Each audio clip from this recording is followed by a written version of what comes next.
드립니다.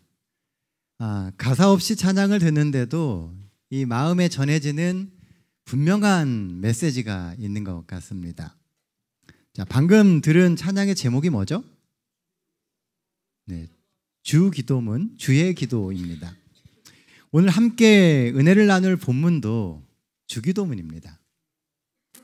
다 함께 성경 말씀 누가복음 11장 1절로 4절에 있는 말씀 같이 보도록 하겠습니다.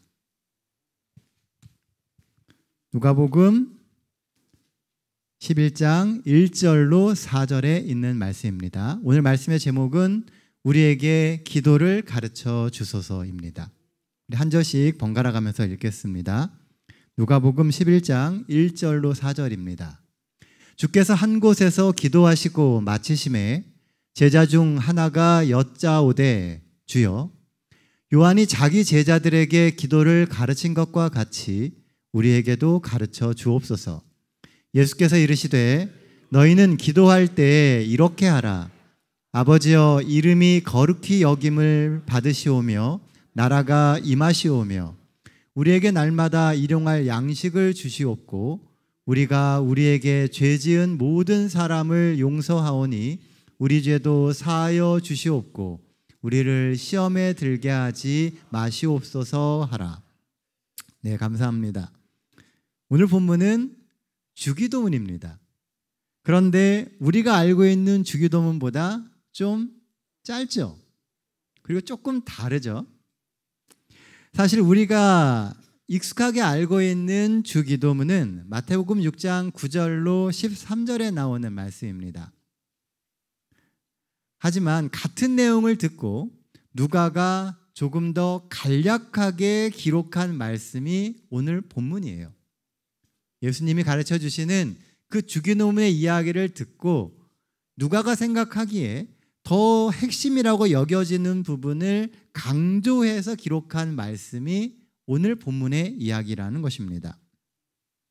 그러니 더 집중해서 봐야 되지 않을까요? 이 주기도문에 뭐가 중요한지, 그리고 무엇을 이야기하고 싶은 건지 우리는 본문을 통해서 생각해 볼 수 있습니다. 본문이 주는 첫 번째 기별은 우리는 기도를 배워야 한다는 거예요. 1절 말씀입니다. 주여, 요한이 자기 제자들에게 기도를 가르친 것과 같이 우리에게도 가르쳐 주옵소서. 예수께서 주기도문을 알려주신 것은요, 예수님이 처음부터 의도해서 알려주신 게 아니었어요. 왜 알려주셨다고요? 제자들이 요청해서입니다. 예수님, 우리한테 기도를 좀 가르쳐 주십시오. 어떻게 기도해야 되는지, 무엇을 위해 기도해야 되는지 저희에게 알려주십시오라고 했기 때문에 예수님이 알려주셨다는 겁니다. 예수의 제자가 되어서 예수님을 따르며 살 때 그들의 눈에는 예수님의 기도하시는 모습이 아주 인상적이었던 것 같습니다. 그들이 보기에도 예수님의 능력의 근원은 그분의 기도였다는 거예요. 예수님이 그 놀라운 일을 하실 수 있게 되는 그 힘은 기도의 힘이라고 하는 것을 제자들 모두가 다 인정할 수밖에 없었다는 겁니다. 예수님처럼 기도하는 것이 그들 또한 능력을 얻을 수 있는 길이라고 하는 확신이 있었던 것 같습니다. 그런데 본문에 보면요, 요한도 제자들에게 뭘 가르쳤었어요? 기도를 가르쳤던 것 같아요. 예수의 제자가 되어서 예수의 제자로 살아가며 또 요한이 요한의 제자가 되어서 요한의 제자로 살아가게 될 때 요한은 어떻게 기도하며 살아야 될지를 제자들에게 가르쳤던 것입니다.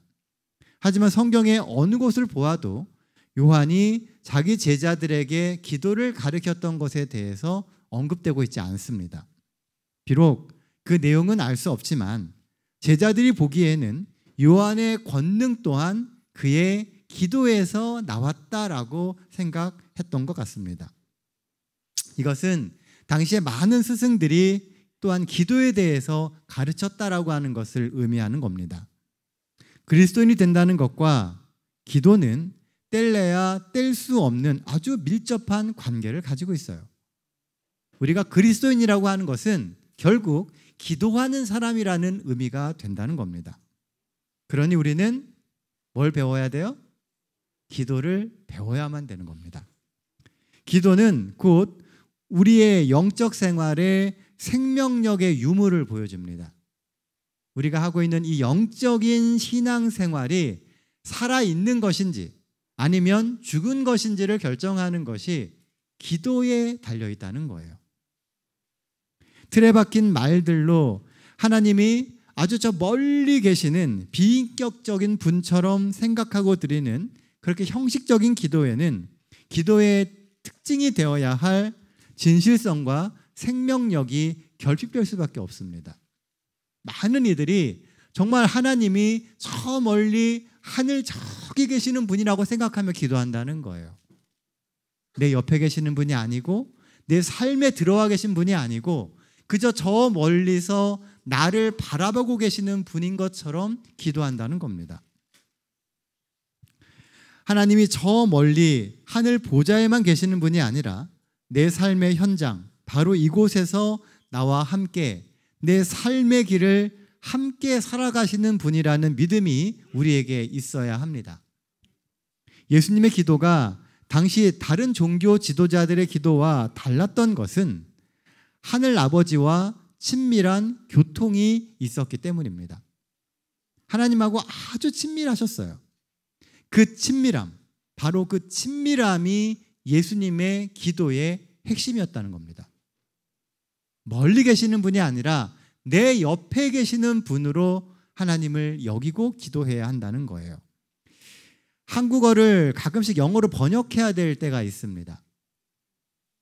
그럴 때 이거를 어떻게 번역을 해야 될까 하는 문장이나 단어들이 있어요. 그 중에 하나가 뭐냐 하면 우리 남편입니다. 집사님들께서 가끔씩 그런 얘기를 하세요. 우리 남편이요 뭘 하셨습니다. 뭘 했어요?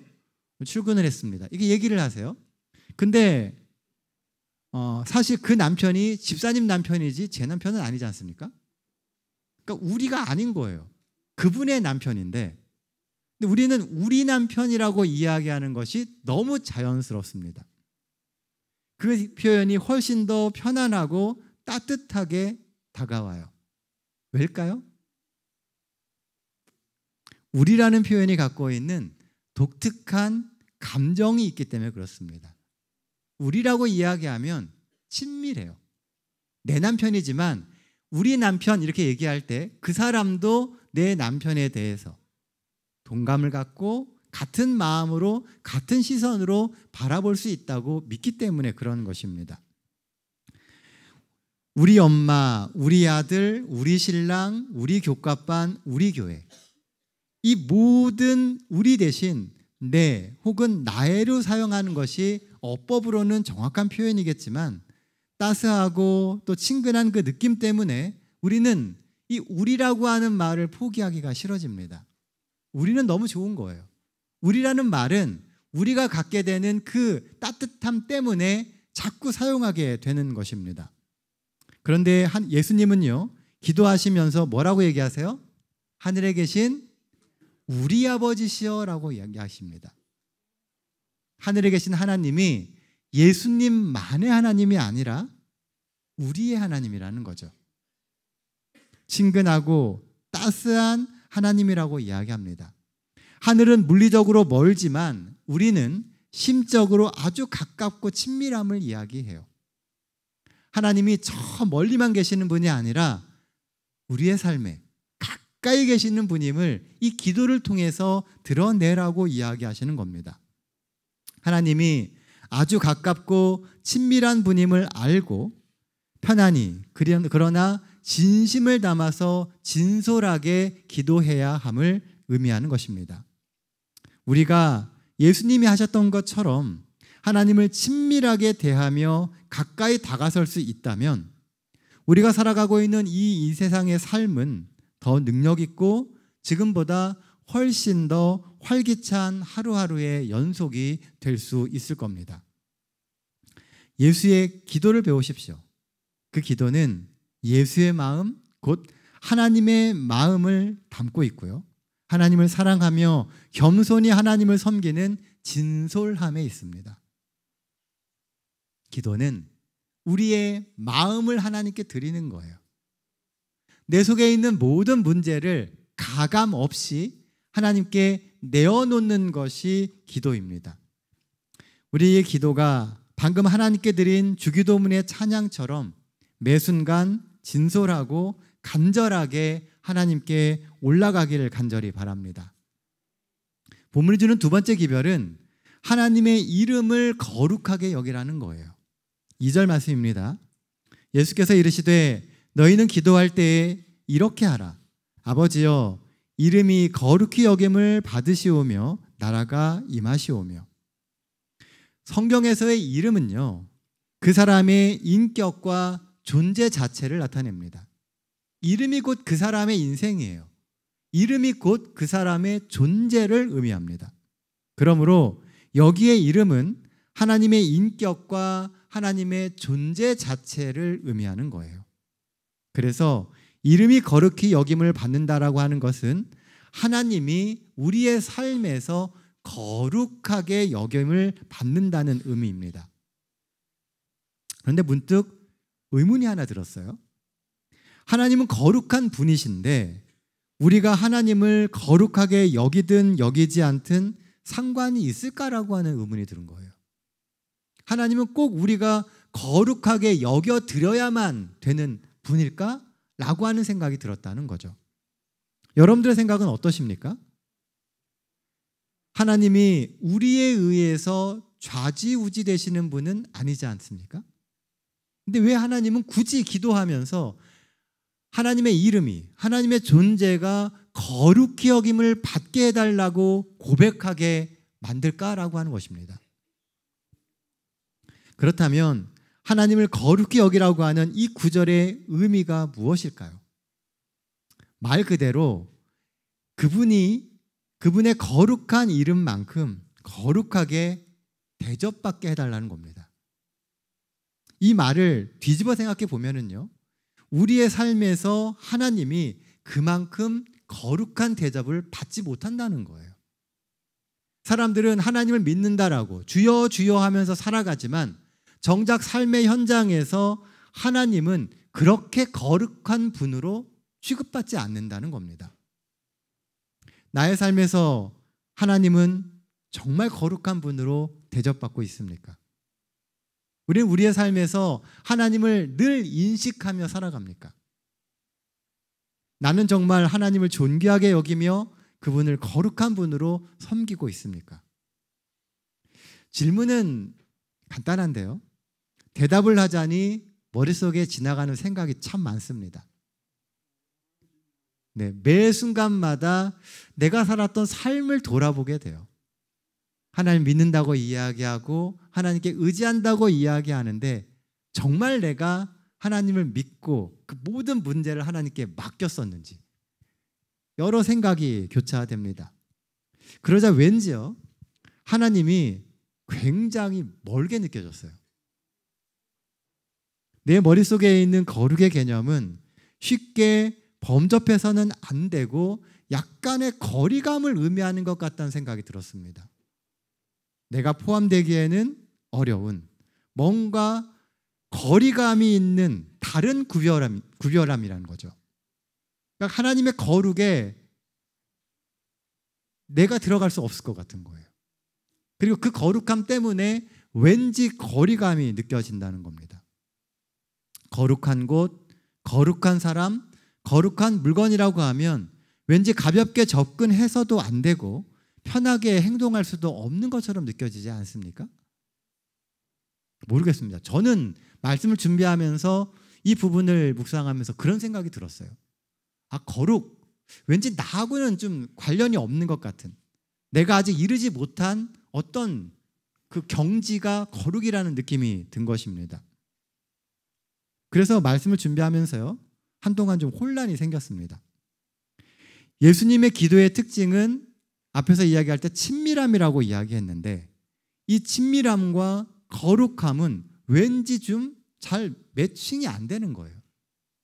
친밀한데 거룩할 수 있을까? 그분이 거룩하시면 내가 친밀해지면 나도 거룩해야만 될 것 같은데 거룩하지 않은 내가 하나님과 과연 친밀할 수 있을까? 라고 하는 생각이 들었다는 겁니다. 결론은 우리의 삶의 지향점이 하나님의 지향점과 다르기 때문이라는 결론을 내리게 되었어요. 우리는 매번 삶에서 나 중심으로 생각합니다. 우리의 지향점은 하나님이 아니라는 거예요. 근데 하나님은 늘 하나님 중심 그리고 우리 중심입니다. 우리를 하나로 보신다는 거예요. 우루과이의 한 작은 교회벽에 이런 글이 적혀 있답니다. 제목은 주의 기도를 바칠 때라고 하는 제목의 글이에요. 구절마다 이어지는 반성과 성찰을 통해서 오늘날 우리의 기도가 우리의 삶과 얼마나 거리가 있는지를 뼈아프게 되묻고 있습니다. 글의 내용은 이렇습니다. 잠깐만요. 네, 뭔가가 문제가 생겼나 보네요. 하늘에 계신이라고 말하지 말라. 세상 일에만 빠져 있으면서 우리라고 말하지 말라. 너 혼자만 생각하며 살면서 아버지여라고 하지 말아라. 아들과 딸로서 살지 않으면서 이름이 거룩히 여김을 받으시오라고 하지 말라. 늘 자기의 이름을 빛내기 위해서 안간힘을 쓰면서 그리고 다만 악에서 구하옵소서라고 하지 말아라. 악을 보고도 아무런 양심의 소리를 듣지 않으면서. 우리가 익히 알고 있는 주기도문에다가요 생각을 조금 덧붙인 거예요. 이 글은 꼭꼭 잘 감추어 두었던 우리 삶의 실체를 드러내는 것 같아서 조금 불편하고 많이 마음이 아픈 글입니다. 늘 혼자만을 생각하며 세상 일에 빠져서 하나님을 아버지여라고 부르면서도 아들과 딸로서의 삶은 살지 않는 겁니다. 왠지 하나님께 더 나아가지 않고 늘 거리를 두고 살아가는 우리의 삶의 모습을 보여주는 것 같아요. 우리는 이 글을 통해서 우리의 기도가 갖고 있는 모순을 볼 수 있습니다. 기도하지만 그렇게 살지 않는 삶. 그러니까 기도하며 그렇게 살아가는 것이 아니라 기도만 그렇게 하고 삶은 다르게 살아가는 거예요.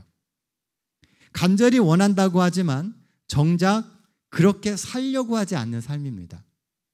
그래서 하나님과 더 친밀해지기보다는 약간의 거리를 두며 거룩을 나와 상관없는 저 강 건너편 이야기처럼 바라보는 그런 아쉬움이 우리의 삶의 실체다라고 하는 것을 이 글에서는 기록을 하고 있습니다.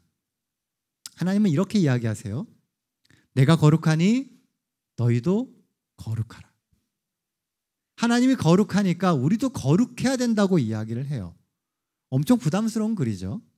하지만 우리가 하나님과 친밀해지면 그분의 거룩이 우리를 거룩하게 만듭니다.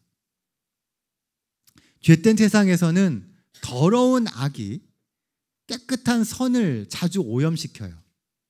하지만 하나님의 영역에서는 하나님의 거룩함이 우리의 세속을 깨끗하게 만듭니다. 이 땅에서는 더러운 게 깨끗한 거를 오염시키거든요. 그런데 영적인 세상에서는요, 거룩하신 하나님께 나아가면 하나님의 그 깨끗함, 거룩함이 우리를 거룩하게 만든다는 거예요. 그분의 거룩함이 우리의 죄를 능가하기 때문에 우리가 주님 앞에 나아가면 나아갈수록 우리는 더 성결해질 수 있다는 겁니다. 그래서요, 좀 이상하게 들릴 수 있지만 그러므로 우리는 우리의 삶에서 하나님의 거룩하심을 지켜내야 돼요. 말이 좀 이상하죠? 우리가 하나님을 거룩하게 만들어야 돼요. 하나님이 우리의 삶에서 더 거룩해지시도록 해야 된다는 겁니다. 하나님이 우리 삶에서 거룩한 분으로 더욱 우뚝 서셔서 영향력을 가지셔야 그분의 거룩함이 우리의 삶을 거룩하게 만들어 주실 수 있기 때문에 그렇습니다. 그래서 하나님을 함부로 대하면 안 돼요. 우리는 너무나 자주 하나님을 함부로 대합니다. 친밀한 것과 함부로 대하는 것은 다른 거예요. 하나님을 부담 없이 여기며 어떤 죄나 어떤 상황 가운데서도 나아갈 수 있는 것은 친밀한 겁니다. 함부로 대한다라고 하는 것은요, 마치 하나님은 내가 뭘 해도 다 되는 분인 것처럼 살아가는 거예요. 우리는 종종 하나님을 함부로 대하고 있지는 않습니까? 하나님이 안 계신 듯 뱉어내는 말들과 행동으로부터 하나님의 거룩은 계속 침범받습니다. 뻔히 알면서도 눈 감는 불신의 선택이 결국 우리의 삶에 하나님의 영향력을 약화시켜요. 그러니까 몰라서가 아니고 알면서도 우리는 그 죄의 길을 그냥 가요.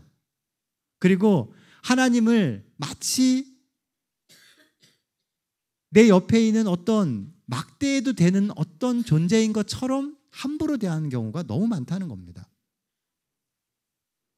우리 삶이 거룩해지길 원하십니까?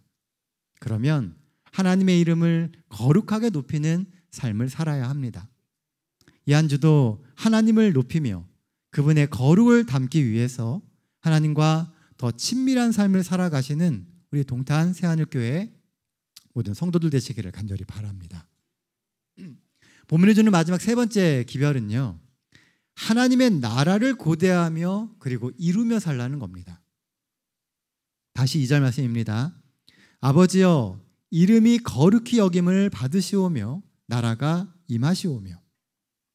예수님은 제자들에게 하나님의 나라를 고대하며 살라고 이야기하세요.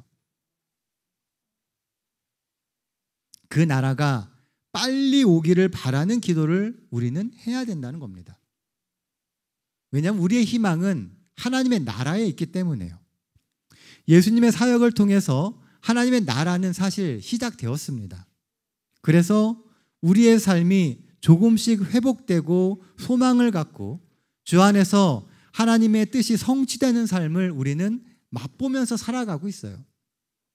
그러나 이게 끝이 아니라는 겁니다. 지금보다 더 영광스럽고 온전히 하나님이 통치하시는 더 아름답고 멋진 세상이 올 겁니다.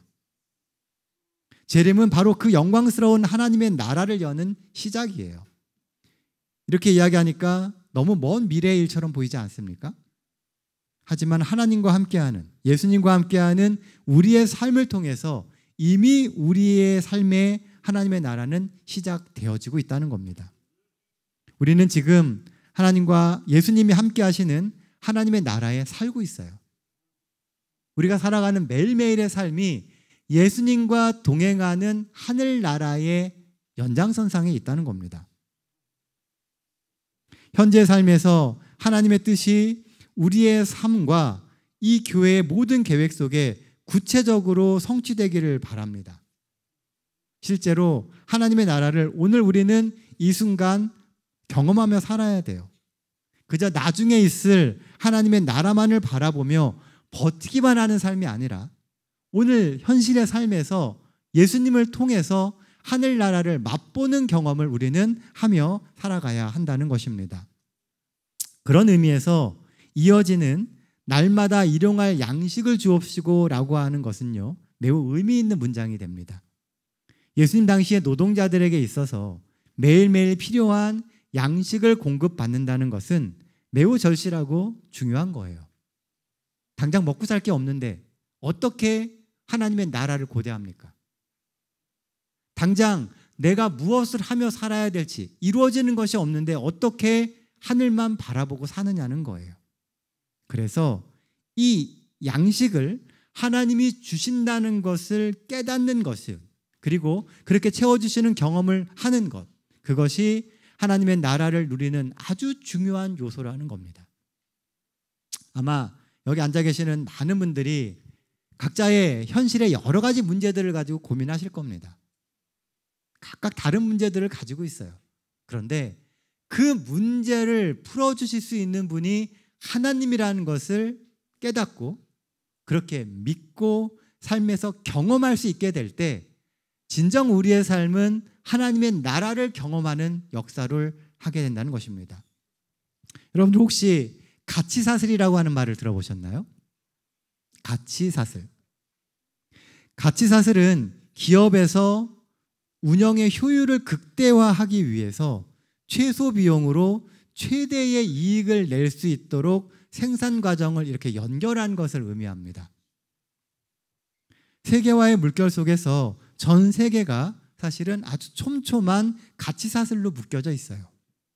그런데 최근에 자국의 이익을 위해서 그 사슬 중에 작은 연결고리를 끊어내는 일들이 종종 발생합니다. 특정한 어떤 것들을 자기네가 독점해가지고 그것에 대해서 더 가치를 많이 받고 더 많은 것을 취하려고 하는 사태들이 일어나고 있다는 거죠. 몇 년 전에는 일본이 정치적인 문제로 수출을 규제하니까요, 한국의 반도체 산업이 큰 위기를 겪은 적이 있었습니다. 또 중국이 요소 수출을 제한하니까 한국의 화물 자동차에 물류 대란이 일어나기도 했습니다. 요소수가 없어요. 차가 못 갑니다. 정말 별것도 아닌 거라고 생각했던 그 하나가 삶을 멈추게 만들었었죠. 그런데 자세히 연구해 보니까요, 이 가치사슬에서 가장 큰 리스크가 뭐냐 하면 사람이랍니다. 더 자세히 말하면 죄인인 인간 속에 있는 이기적인 이 습성이 가치사슬의 가장 큰 리스크라는 거예요. 이 이기적인 습성 때문에 나의 이익을 늘 극대화하려고 하다 보니까 가치사슬이 망가진다는 겁니다. 하나님으로부터 창조된 피조물임을 잊어버리고 이 땅에서 천년, 만년 살 것처럼 생각하고 행동하는 그 사람들 때문에 결국 세상이 점점 살기 힘들어진다는 거예요. 한쪽에서는 음식이 남아가지고 음식물 처리를 어떻게 해야 되느냐를 고민하는데요. 다른 한쪽에서는 지금도 수많은 사람들이 먹을 것이 없어서 죽어갑니다. 그걸 알면서도 남는 그 음식들을 절대 그 어려운 굶고 있는 나라들에게 주지 않습니다. 왜냐하면 그렇게 주면 자신들의 물건을 팔 수 없기 때문에요. 더 많은 농산물을 팔기 위해서 남는 것을 그냥 버릴지언정 제값을 받고 팔겠다는 거예요. 결국 사람들의 그런 이기적인 습성이 우리가 사는 세상을 더 어렵게 만들어버립니다. 그러니 더 좋은 세상이 되어야 하는데도 불구하고 세상은 가면 갈수록 살기 어려운 세상이 되어가고 있는 것이죠. 하나님의 나라를 고대하며 이루며 살아야 합니다. 왜냐하면 인류의 희망은 사람에게 있지 않습니다. 시간이 지나면 지날수록 사람들에게 희망이 없다는 것을 우리는 절실히 느껴요. 인류의 희망은 다시 오실 예수님께 있습니다. 예수님이 오셔서 이 세상을 다시 재창조해 주셔야 우리 속에 있는 죄된 속성을 없애주시고 다시 우리가 창조하셨을 때처럼 하나님과 친밀한 교제를 나누고 온전한 사랑을 표현하며 살 수 있는 존재가 되어야만 이 세상에 희망이 생기기 때문에 그렇습니다. 내가 모든 세상을 변화시킬 수는 없지만 내게 주어진 하루하루를 주님의 나라를 예비하며 살 수는 있습니다. 그런 개인들이 모여서 세상을 변화시키는 재림의 날, 주님의 날은 더 가까워지는 것입니다. 이 한 주도 하나님이 주시는 믿음을 굳게 붙잡고 하나님의 나라를 나의 삶에서 만끽하며 사시는 우리 모든 동탄 새하늘교회 성도들 되시기를 간절히 바랍니다. 이제 말씀 정리하겠습니다. 본문이 주는 기별 첫 번째는 예수님과 더 친밀해지라는 겁니다. 우리가 배울 기도는 더 나은 형식과 유창한 말이 아니에요. 하나님과의 친밀함입니다. 하나님이 내 옆에 계시는 분이고 내 기도를 들으시는 분이고 반드시 그 기도를 이루어 주시는 분임을 믿고 살아가는 겁니다. 물론 중언부언하거나 상황에 맞지 않는 기도는 고쳐 나가야 되겠지만 먼저 중요한 것은 하나님과 더 친밀해져서 부담 없이 내 속의 이야기를 하나님께 털어놓을 수 있는 관계를 만들어가는 겁니다. 그 친밀함을 위하여 이 한 주도 하나님께 한 걸음 더 나아가는 우리 모두가 되길 간절히 바랍니다. 둘째, 주의 거룩함을 높이는 삶을 살라는 겁니다. 삶에서 하나님을 높이고 하나님이 거룩한 분임을 고백하는 삶을 사십시오. 하나님의 거룩이 성도된 우리를 지켜주십니다. 그래서 우리도 하나님처럼 거룩의 소망으로 세상을 밝히는 믿음의 형제 자매들이 될 수 있기를 바랍니다. 우리가 아무 생각 없이 던지는 하나님을 부인하는 말들이라든지 하나님이 없는 것처럼 행동하는 그 행동이라든지 이런 것들을 다시 조심하고 바로잡게 될 때 우리의 삶에 하나님은 더 거룩한 분으로 존재하실 수 있습니다. 그리고 우리는 그 거룩의 영향력으로 더 거룩한 성도가 될 수 있는 것입니다. 몸을 주는 마지막 세 번째 기별은 하나님의 나라를 고대하며 삶에서 성취하며 살라는 거예요. 우리는 이미 하나님의 나라에 발을 들인 성도들입니다. 우리는 하나님의 나라에 발을 들였어요. 그래서 하나님의 나라가 어떤 나라인지 약간의 맛을 본 사람들이라는 겁니다. 하나님의 나라를 매 순간 만끽하며 사십시오. 여러분들이 느끼고 배우는 그 하나님의 나라를 놓치지 마시고 계속 누리며 살아야 합니다. 주와 동행함으로 경험하는 하나님의 임재와 도움을 즐기시고 더 나아가서 더 완전한 하나님의 나라를 고대하며 오늘의 삶에서 그 나라를 이루며 사십시오. 그래서 우리의 삶이 하나님 안에서 더 행복하고 더 보람찬 시간들로 가득가득 채워지기를 바랍니다. 살며시 불어오는 봄바람처럼 우리의 삶에도 하나님의 능력이 살포시 함께하는 한 주가 되길 간절히 바랍니다. 그래서 봄바람이 따뜻하게 우리의 삶을 밝혀주듯이 하나님의 영향력이 우리의 삶에 힘이 되고 삶을 밝혀주는 그 놀라운 역사가 다가오는 한 주간 우리의 삶 속에도 함께하길 바라며 오늘 마치겠습니다.